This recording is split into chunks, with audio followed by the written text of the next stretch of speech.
اپنی زندگی میں اللہ کی مدد کی طرف بڑھیں، مالک کی مدد کا حصول اختیار کرنے کی کوشش کریں، اللہ کے ساتھ اپنے آپ کو جوڑیں۔ اگر اللہ کی مدد نصیب ہو، یہ جو ہم جتنا ڈرتے رہتے ہیں، سہمے رہتے ہیں، پریشان رہتے ہیں کوئی کیا کر دے گا، ہمارے ہاں نا ہر شعبے میں معاذ اللہ ایک مافیا ہے، الا ماشاء اللہ۔ وہ مافیا کہتا ہے میرے ساتھ ملو گے تو میں چلنے دوں گا، ورنہ میں نہیں چلنے دوں گا، مارکیٹ میں آ ہی نہیں سکتا فلانا بندہ، کیونکہ یہاں ہمارا قبضہ ہے۔ اور میرے بھائی پھر بہت سارے لوگ جن کی نیتیں اور ارادے بڑے اچھے ہوتے ہیں شروع میں، وہ بھی اس مافیا کا شکار ہو جاتے ہیں اور ان کے رنگ میں رنگ جاتے ہیں۔ یاد رکھنا، کسی شخص کی بلیک میلنگ کا کبھی شکار نہ ہونا، کبھی کسی کی میٹھی اور مسجع مکفہ باتوں کا شکار نہ ہونا۔ کوئی کیا کر سکتا ہے اگر اللہ مددگار ہو تو؟ جس کو رب کریم اٹھانا چاہے اسے کوئی گرا سکتا ہے؟ ہم یہ ڈرے ڈرے سہمے پریشان فیصلہ کرنے کی طاقت نہیں، مجھے چلنا چاہیے کہ نہیں، اٹھنا چاہیے کہ نہیں، کرنا چاہیے، اٹھ باندھ کمر کیوں ڈرتا ہے؟ پھر دیکھ خدا کیا کرتا ہے۔ حضرت عبداللہ ابن عباس فرماتے ہیں میرے نبی پاک علیہ السلام نے میری تربیت فرمائی، حضور نے میری تربیت فرمائی، اور محبوب پاک علیہ السلام نے فرمایا عبداللہ یاد رکھنا، یہ نوجوان دوست میری بات لکھ لیں، پریشان لوگ میری بات لکھ لیں، جن کے پاس قوت فیصلہ نہیں وہ اس بات کو لکھ لیں۔ حضرت عبداللہ ابن عباس فرماتے ہیں میرے نبی پاک علیہ السلام نے مجھ سے فرمایا تھا عبداللہ سن، اگر ساری دنیا مل کے تیرا کوئی نفع کرنا چاہے کر نہیں سکتی جب تک میرے رب کی رضا نہ ہو، اور فرمایا ساری دنیا مل کے تیرا کچھ بگاڑنا چاہے تو عبداللہ بگاڑ نہیں سکتی جب تک رب کریم کی حکمت کا تقاضا نہ ہو۔ لوگوں سے ڈرنا، لوگوں کی طرف دیکھنا، ماحول دیکھ کے اپنے راہ کا تعین کرنا، ہر بندے کے خیالات کے مطابق ڈھلنے کی کوشش کرنا، فلانا نہ ناراض ہو جائے، فلانا نہ ناراض ہو جائے، وہ جس نے ہونا ہو جائے، بس رب رسول ناراض نہ ہو۔ اپنی زندگی میں اپنے مالک کو مولا جان کے، بل اللہ مولاکم، اللہ تمہارا مولا ہے، وَهُوَ خَيْرُ النَّاصِرِينَ، وہ بہترین مددگار ہے۔ توجہ جب بھی کریں رب کی جانب کریں، اپنے دل کا قبلہ درست رکھیں، سوچوں کے زاویے سیدھے رکھیں۔ میرے بھائی مالک جب بندوبست کر دے نا، جب مالک بندوبست کر دے پھر ایسا بندوبست کرتا ہے کہ لوگوں کے پاس نا چارہ نہیں رہتا۔ حضرت مریم رضی اللہ تعالی عنہا پاک باز تھیں، مسجد میں رہی تھیں، پر مالک کی حکمت کے تقاضے بڑے عجیب ہیں نا۔ پھر جناب مریم کو اللہ تعالیٰ نے بغیر شوہر کی اولاد عطا کر دی۔ یہ بات ہی ایسی تھی، کسی نے کہا تھا کہ مخلوق تو فنکار ہے اس درجہ کے پل بھر میں سنگے در کعبہ سے بھی اصنام تراشے، تم کون ہو کیا چیز ہے داغ کبابی، لوگوں نے تو مریم پہ بھی الزام تراشے۔ تو لوگوں نے کہا کدھر سے لے آئی بچہ، تیرا باپ تو ایسا نہیں تھا، کہاں سے لے آئی؟ اللہ کرے میں آپ کو سمجھا سکوں، ذرا اپنے آپ کو وہاں کھڑا کریں کہ ایک پاک باز عورت، پاک باپ کی بیٹی، طیب ماں کی بیٹی، اور اللہ کے گھر میں پرورش پانے والی خاتون، ایک وہ وقت اور ایک یہ وقت کہ اس عورت کو کٹہرے میں کھڑا کر کے پوچھا جا رہا ہے کہ معاذ اللہ تیری گود میں بچہ جائز نہیں ہے، کہاں سے لائی ہے؟ اب خود سے صفائیاں بندہ کتنی کو دے، کتنی کو وضاحتیں کرے۔ اور میں نے تو اپنی زندگی میں دیکھا ہے زیادہ وضاحت دینے والے کو بھی لوگ جھوٹا سمجھنے لگ جاتے ہیں، زیادہ وضاحت دینے پر بھی لوگ کمزوری کا اظہار سمجھتے ہیں کہ کمزور پڑ گیا۔ آپ صلح کی کوشش کرتے ہیں، سامنے والا بزدل سمجھ لیتا ہے، زیادہ وضاحتیں بھی کمزور کر دیتی ہیں۔ اب حضرت مریم کو کٹہرے میں کھڑا کر کے کہا بچہ کس کا ہے؟ تو پھر خدا بندوبست جب کرے، اللہ جب مددگار ہو، تو پھر حضرت مریم کی گواہی درختوں سے نہیں دلوائی، اس نے پتوں سے نہیں دلوائی، پھر فرشتے نہیں بھیجے۔ حضرت مریم کہنے لگی مجھ سے نہ پوچھو، وہ جو پنگوڑے میں ہے اسی سے پوچھ لو، ان سے پوچھو نا، وہ کون ہے پوچھ لو، ان سے کر لو سوال۔ انہوں نے کہا پنگوڑے میں چند دنوں کا بچہ، یہ جواب دے گا؟ مددگار تھا رب، ان کی برات کا اعلان کرنا تھا مالک نے، اور جب مالک اعلان کر دے، جب مالک تیری صفائی دینا چاہے، جب مالک تجھے دنیا کے سامنے نکھارنا چاہے، تو پنگوڑے میں لیٹے حضرت عیسیٰ بول کے کہنے لگے انی عبداللہ آتانی الکتاب، فرمایا میں اللہ کا بندہ ہوں، رب نے مجھے کتاب عطا کر کے نبی بنا کے دنیا میں بھیجا ہے، میں اللہ کا بندہ ہوں، کتاب لے کے آیا ہوں، نبی بن کے آیا ہوں۔ پھر پنگوڑے سے اعلان ہو گیا، پھر بچہ بول پڑا، اور یہ ایک دفعہ نہیں بات ہوئی، یہ بنی اسرائیل میں ایک جریج نام کے شخص بھی تھے جو نماز پڑھ رہے تھے. بعض نے لکھا ہے نفل نماز تھی. اماں نے پکارا تو آئے نہیں, تو ماں کے منہ سے نکل گیا تو اتنی دیر تک مرے گا نہیں جب تک کسی بے حیا عورت کا منہ نہ دیکھ لے. تو وہ عبادت گزار تھے, لیکن لوگوں نے ان کی عبادت, ریاضت, پرہیزگاری کو نہیں دیکھا. بس ایک عورت کو بھیج کے الزام لگوا دیا. وہ عورت آیا جایا کرتی تھی, اب آ جاتی ہیں عورتیں, مسئلہ پوچھنے کی نیت سے بھی آ جاتی ہیں. ماحول میں کچھ جگہ ایسی بھی ہیں جہاں عورتیں دم کرانے کے بہانے آ جاتی ہیں. وہ خاتون آتی جاتی تھی. اس خانقاہ پہ, آستانے پہ یہ بخاری میں موجود ہے. پھر اس نے کہا میری گود میں جو بچہ ہے یہ انہی کا ہے. مجھے بتائیں کیسے بندہ وضاحت دے. حالات خراب ہو گئے, لوگ کٹیا جلانے لگے, ماحول اور طرح کا بن گیا. میرے نبی پاک علیہ الصلوۃ والسلام فرماتے ہیں پھر اس رب کے بندے نے کہا مالک تو کریم ہے, تیری مشیت کا تقاضا آیا جو میری ماں نے جملے بولے تھے, اور اب میں وضاحت دینے کے قابل نہیں رہا. اب تو ہی کرم کرے گا تو دروازہ کھلے گا. تو وہ چند دنوں کا بچہ پنگوڑے میں بول کے کہنے لگا میں اس درویش کا نہیں, میں تو فلانے چرواہے کا بچہ ہوں, وہ جو بکریاں چراتا ہے. رب کی مدد کو پکاریں, اپنے ساتھ اپنے مالک کی مدد کو شامل کریں, تھوڑے رزق پر بھی گزارا اچھا ہونے لگ جائے. سارے لوگ آپ کو گرانے کی تدبیریں کر رہے ہوں گے اور مالک آپ کو عزتیں عطا فرما دے گا. اس کی بارگاہ سے حکمت کا تقاضا اور ہو جائے گا. ہم نے ساری زندگی لوگوں کو راضی کرنے میں گزار دی. ساری زندگی بڑھاپا آ گیا, بچوں کو پالتے, اور بچوں نے آخری عمر میں کہہ دیا ابا اگر کوئی ڈھب کا کام کر لیتے تو آج ہمارے دن بھی پھر نہ جاتے. ساری زندگی گزار دی بہن بھائیوں کو راضی کرنے میں, ساری زندگی گزار دی ذمہ داریاں اٹھانے میں. ان کو 99 دفعہ دیا, ایک دفعہ نہیں دیا تو انہوں نے کہہ دیا تو نے تو کبھی دیا ہی نہیں, تو تھا ہی نہیں. ساری زندگی محلے داروں, علاقے والوں کو راضی کرنے میں گزار دی. اور میں نے ایسے لوگ بھی دیکھے دین کے لیے وقت گزارا, لیکن جب بڑھاپے میں دانت کام نہ کرتے تھے تو وقت کے مفتیوں کو بھی مسجدوں کی کمیٹیوں نے کہہ دیا اب آپ کی سمجھ نہیں آتی, ہم نے خطیب کو یور رکھنا ہے. نہ دیکھو دنیا کی طرف, دنیا رلا دیتی ہے. نہ راضی کرو بندوں کو, بندے تھکا دیتے ہیں. نہ پیچھے بھاگو ہر وقت دنیا داروں کے, یہ انسان کو کمزور کر دیتے ہیں. وہ تو کریم ہی بڑا ہے, 2 آنسو زمین پر بعد میں گرتے ہیں, بندے کے گناہ سارے پہلے معاف فرما دیتا ہے. اللہ کی مدد کا حصول, اپنے مالک کی مدد کی طرف بڑھنا. آپ کو بدر کی جنگ بھی یہی درس دے گی, آپ کو احد کا میدان بھی یہی سبق دے گا, فتح مکہ بھی یہی سبق دے گا. میرے دوستو, جب رب مدد فرمائے, جب اللہ مددگار بنے. دوستوں سے ایک بات اکثر کرتا ہوں, میں کہتا ہوں کہ جتنے درد سے آپ امیر کو اپنی کہانی سناتے ہیں نا, اور جس طرح آپ کے آنسو بات کرنے سے پہلے گر جاتے ہیں کہ غریب ہیں, بچیاں ہیں, کاروبار نہیں, او میرے سنگیو, اس سے آدھے آنسو اپنے رب کی بارگاہ میں بکھیرو, اس کے حضور عرض گزار ہو جاؤ, اس سے طلب کرو. ایک وقت انسان پر زندگی میں ایسا آتا ہے کہ اسے یوں محسوس ہوتا ہے کہ میرا سایہ بھی ذرا سا پیچھے ہٹ گیا ہے. اسے یوں لگتا ہے کہ میں کسی سہارے پہ ہاتھ ڈالتا ہوں تو وہ بھاگ جاتا ہے مجھ سے. لیکن مالک کی بارگاہ ایسی عظیم بارگاہ ہے, رب رسول کے آستانے اتنے بڑے ہیں کہ آپ جب وہاں کشکول طلب دراز کرتے ہیں تو جھولی پھیلانے میں دیر لگتی ہے, ان کو بھرنے میں تو کوئی دیر نہیں لگتی. ہم نے اپنا سوچ کا قبلہ ہی دنیا کو بنا لیا.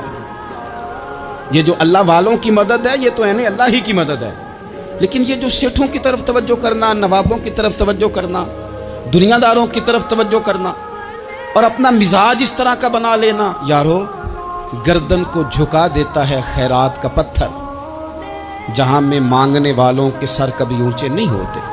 اور اقبال کہتے ہیں غیرت ہے بڑی چیز جہاں تگ و دو میں, پہناتی ہے یہ فقر کو تاج سردارا. میں عرض کروں گا کہ اپنی آپ جب توجہ کا قبلہ اللہ رسول کو بنائیں گے تو رب فرماتے ہیں وَيَرْزُقْهُ مِنْ حَيْثُ لَا يَحْتَسِبُ, میں نہ تجھے وہاں سے رزق دوں گا جہاں سے کبھی تیرا گمان بھی نہیں گیا ہوگا. یہاں سے بھی مل سکتا ہے, تو نے سوچا بھی نہیں ہوگا. بخاری شریف میں حدیث ہے, حضرت جابر ابن عبداللہ فرماتے ہیں نبی پاک صلی اللہ علیہ وسلم نے نا 300 لوگوں کا ایک لشکر روانہ کیا کسی مہم کے لیے, کسی جہاد کے لیے.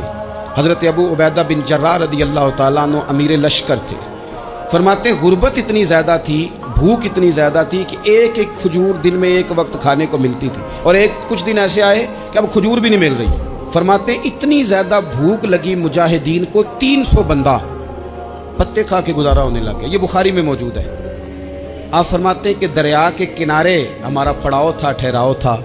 جب بھوک سے نڈھال ہو گئے نا, وَيَرْزُقْهُ مِنْ حَيْثُ لَا يَحْتَسِبُ, اللہ وہاں سے روزی دیتا ہے, گمان بھی نہیں ہوتا. فرماتے ہیں ایک مچھلی اللہ تعالیٰ نے دریا کے کنارے بھیجی. فرماتے ہیں وہ تھی تو مچھلی پر پہاڑ جتنی تھی. بخاری میں لفظ ہیں, حضرت جابر ابن عبداللہ رضی اللہ تعالیٰ عنہ فرماتے ہیں 300 آدمی 18 دن تک اس مچھلی کو کھاتے رہے, مچھلی ختم ہی نہیں ہوئی. مچھلیاں نہیں, مچھلی. کہتے ہیں 18 دن 300 بندہ کھاتا رہا, مچھلی ختم ہی نہیں ہوئی. اور فرماتے ہیں کہ اس کی ہڈی نکال کے, کانٹا کہیں گے آپ اپنی زبان میں, کہتے ہیں وہ نکال کے نا تو اس کو کھڑا کیا نا جب, تو اونٹ کجاوے سمیت اس کے بیچ سے گزر جاتا تھا. 2 اس کے کانٹے جوڑے. فرماتے ہیں وہ اس کا گوشت ہم کھاتے تھے اور اس کی چربی بطور تیل کے ہم جسموں پہ ملتے تھے. بیماروں کو اس سے سکون آتا تھا, تندرستی شفا ہوتی تھی. فرماتے ہیں ہم کھایا بھی ہم نے, اور کچھ لے کے ہم مدینے بھی گئے, اور قربان جائیں نبی پاک نے بھی اس میں سے کھایا. ہم نے عرض کی حضور یہ معمہ کیا ہے, یہ ماجرا کیا ہے؟ تو محبوب نے فرمایا تمہارے پاس غذا نہیں تھی, رب نے تمہارے لیے بندوبست کیا ہے, اللہ نے تمہیں دیا ہے. مکان شروع کر لیا, ایک صاحب نے وہ مکان بنانے لگے. آپ وہ حساب لگا رہے ہیں, کہتے ہیں میرے پاس اتنے پیسے ہیں, اتنے میں نے فلانے دوست سے کہنا ہے اس نے دے دینے, اتنے فلانے رشتہ دار سے کہنا ہے اس نے دے دینے, اتنے فلانے سے کہنا ہے اس نے دے دینے. یہ ساری کاپی بنا کے مکان شروع کر لیا. جو روز کہتا تھا نا کوئی حکم ہو جاتے دسی, سب سے پہلے اس کو کہا میاں پیسے چاہیے دین. وہ کہندا ہو کل ہی منڈا ٹوریا ہے, کدے تو پرسوں 10 داتے لب جانے سن. میں آپ کو اپنے تجربے کی بات بتا رہا ہوں. جن لوگوں کا خیال ہوتا ہے نا کہ آپ سٹارٹ کریں فلانا کام, ہم آپ کے ساتھ ہیں, اللہ کا ہی کوئی نظام ہے, وہ بالکل بھی نہیں ساتھ ہوتے. لیکن ایسا نہیں ہے کہ کوئی ساتھ نہیں ہوتا, اللہ تعالیٰ بڑے اسباب پیدا کرتا ہے, وہاں سے دیتا ہے جہاں سے گمان بھی. ہمارا یہ ذہن بن جاتا ہے ہم ساری اپنے حساب سے چلتے, اتنے رشتہ داروں سے اتنے, کون آپ کے ساتھ چلے گا, سوال ہی نہیں پیدا ہوتا.